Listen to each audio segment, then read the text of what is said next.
it's improved the relationship with neighbours, not just neighbours near to me, neighbours from adjacent villages, they say, Crossland Moor. One of the big mosques in Crossland Moor, the Eden Foundation, they'd too much food. They got 1,000 packets of biscuits. So we spent lockdown passing these packets of biscuits around the local community, which were fantastic. So it's been really good. It's nice to see people and meet new people as well. I live on a new build estate with over 200 new properties, and I only knew one or two, and now I know about 25 new neighbours now. So it's really strengthened that relationship, really, them conversations on the streets.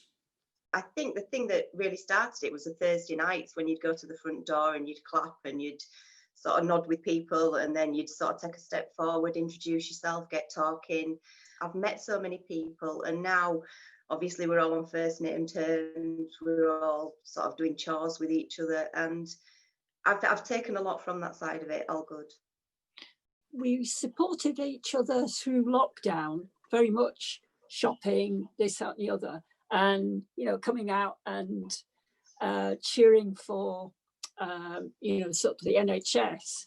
We're also now developing into a looking after our street kind of group, sort of potholes, rubbish, and that kind of thing. So we're getting together as a team to sort of make life better for ourselves on our particular street and in our particular area.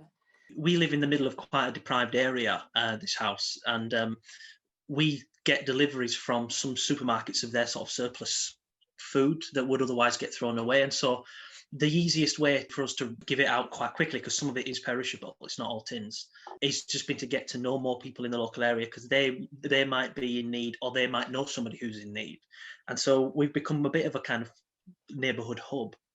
And as Lisa said, the clap massively helped, because it was fun and it was a laugh, and there was people with pots and pans, and you just recognise faces now, whereas otherwise you wouldn't know whether they were a neighbour or whether they were just passing through, but now you know where everybody lives. We've got something called cargo bikes, so these people turn up on these little cargo bikes that go up and down the hills, delivering each day a food parcel, a fresh food parcel to people who want one. But the community has really come together. I think one of the small things that I really love is when I go for a walk just about every day, and when I walk up and down the street, somebody always says hi. It's lovely. I've also got a couple of pounds on extra now, so I'm carrying an extra load due to the fact that it was Ramadan during lockdown, and the food that used to turn up on our doorstep was amazing. I'm looking forward to Christmas so I can return the favour. It'll be wonderful.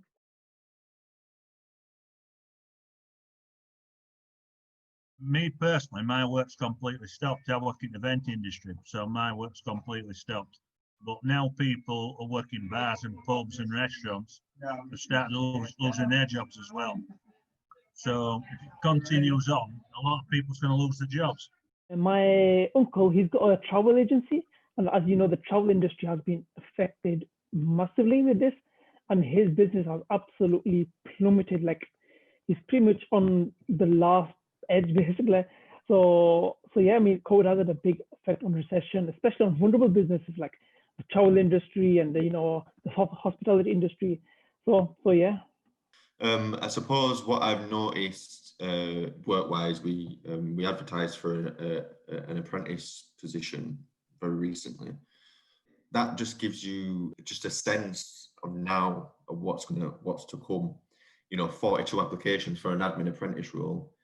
A lot of them was quite overqualified for the position, and 20 of them was released because of the pandemic.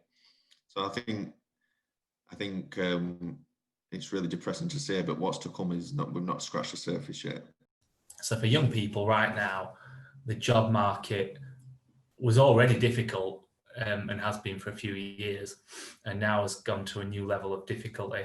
The divide that creates between the socio-economic backgrounds of those people is one that we mustn't forget.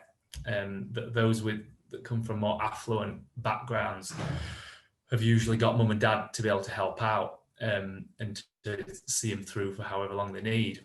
Those that don't come from that socioeconomic background don't, and the future effects of that in the long term and potential cycles of worklessness over generations that might stem them from that, well, we should be breaking those cycles. It's almost working the other way. I'm living what Dimitri's just been talking about. The timing of this was appalling because I graduated in January from my master's, and despite having a first-class degree and a distinction level master's, I can't find a job. Something that rubbed it in for me was my degree is in political economy, so I knew the recession was coming, and I know quite how bad it is, and how bad it's going to get, and how bad it could get. It's really dire, and it's going to help drive the depression that I think we might see over the winter, as well as just the poverty and the impact that has on people forever. It can scar people for their entire lives, and as Dimitri said, sometimes for generations. It's really, really bad, and that's why I suppose being a good neighbour and helping everybody and supporting everybody whenever you can, and just being kind, is more important than ever, really. Completely different to what everyone else is saying. For me personally, I've probably profited from what's happening because I'm in an industry which is printing, and I provide labels to the chemical industry. If you can imagine, cleaners, sanitizers, my industry is booming, and I've had the best year I've ever had. So for me personally, it's been brilliant. The food bank that we operate, I've seen more service users, more families come in, more new faces, and in particular, one lady that used to help with us, she was on the other side of the tables, is now coming and using the services. So I've seen two sides to it, really. You know, the poverty side does really, really, really worry me. It's going to be an absolute cliff drop for what's going to happen. I am genuinely concerned about the mental well-being drop, suicide levels, whatever age. You know, older folk who had an expectation of what their retirement was going to be like, and it's gone. Youngsters that don't have the opportunities, or you know, the careers or the apprenticeships. Where's all that going to go? And just people absolutely, really, really stressful.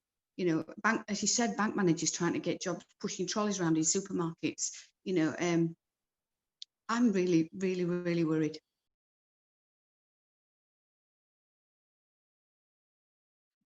History is littered with examples of times when things seemed unutterably dark, but they are always followed by times where people rebuild. When you hit rock bottom, it's often that's when you find that little piece of extra something in yourself and in each other that brings you together. And I always say this about history: if those human beings are capable of it, these human beings are capable of it. The only difference between you and them is date of birth. That's it. And there's strength in that, as well as optimism. So that's what I cling to. I think that if anything, this has taught us all that we need to communicate more. People have started doing that, and they started doing it for many reasons, mainly because of the lockdown, the clapping on a Thursday, and we need to keep doing that. We need to keep talking to people, and I think communication is the key. If anybody's struggling, vocalise it, speak to somebody, and just really stay positive. Listen to whoever is having problems, communicate, really listen, don't just keep chipping in with advice. Just listen to them and, you know, sort of be aware of their problems. If you've got some positive advice to give them, then by all means pass it on. But, you know, sort of just listen, I think, is the best thing. Two things from my side. This too will pass, and it will. But the community, you know, the neighbourhood, the sense of belonging, the sense of, you know, we're all in it together, and this emerging need to take care of each other in our own small spaces, whether it's a housing estate, a village, or whatever, that will continue to grow and will impact on a lot of people's lives in a really great way. I guess the only thing I'd add, and I don't want to sound fatalistic, but just for people to remember that it's not your fault. You know, when you're suffering, it's not your fault. And this is it's a global pandemic. You know, it's a national recession. You as an individual don't have the responsibility and the to overcome that. It's not an issue of your self-confidence. It's not an issue of you haven't done well enough.